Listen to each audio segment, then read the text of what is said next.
Assalamualaikum warahmatullahi wabarakatuh. Bersama saya Melisa Silviani, di mana materi kita hari ini akan membahas tentang etika bisnis.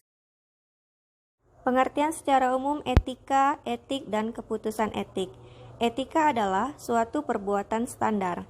Etik adalah suatu studi mengenai yang benar dan yang salah dan pilihan moral yang dilakukan seseorang. Keputusan etik adalah suatu hal yang benar mengenai perilaku standar.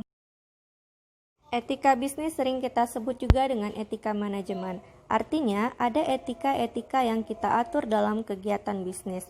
Nah, etika bisnis merupakan penerapan standar moral dalam kegiatan bisnis.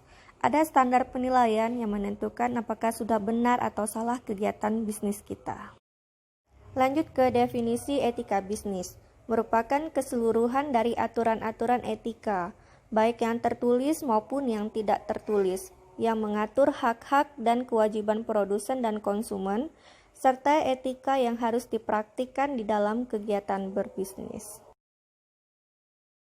Cakupan etika bisnis ada 5. Pertama, investor.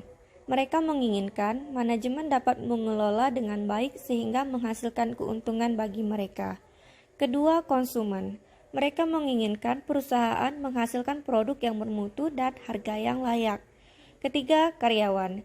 Mereka menginginkan perusahaan memberikan balas jasa yang layak dan memberikan kesempatan promosi jabatan. Keempat, kreditur. Mereka menginginkan perusahaan dapat membayar semua hutang perusahaan dengan tepat waktu. 5. Pesaing. Mereka menginginkan pesaing yang sehat dan tidak saling menghancurkan. Mengapa etika penting dalam berbisnis? Karena selain mempertaruhkan barang, uang untuk keuntungan, mereka juga mempertaruhkan nama baik, harga diri, bahkan nasib manusia yang terlibat di dalamnya. Sehingga etika sangat penting dalam bisnis. Fundamental etika yang hampir digunakan di sebagian kalangan etnis, yaitu saling sopan santun, integritas, tepat janji, loyalitas, jujur, toleransi, saling menghargai, bertanggung jawab, dan dapat dipertanggungjawabkan. Sekarang kita lanjut ke etika bisnis dan pertanggungjawaban. Ada istilah yang sering kita dengar adalah CSR atau Corporate Social Responsibility, yaitu bentuk pertanggungjawaban dari setiap perusahaan terhadap lingkungan, sosial, dan ekonomi masyarakat. CSR apabila kita langgar akan menghasilkan dampak yang sangat buruk. Nah, beberapa contoh pelanggarannya adalah masalah citra publik.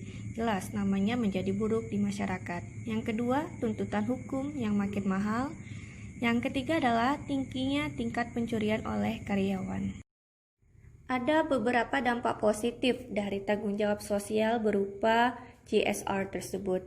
Di antaranya, bahwa bisnis menjual barang dan jasa untuk masyarakat, bahwa bisnis dapat membantu infrastruktur yang dibutuhkan masyarakat, bahwa bisnis memberikan bantuan berupa pendidikan, kesehatan, dan bantuan sosial lainnya, bahwa bantuan tersebut sebagai kewajiban berupa sedekah dan zakat untuk kepentingan bisnis kecil dan masyarakat penerimanya. Jadi CSR dapat membantu masyarakat di sekitar kita.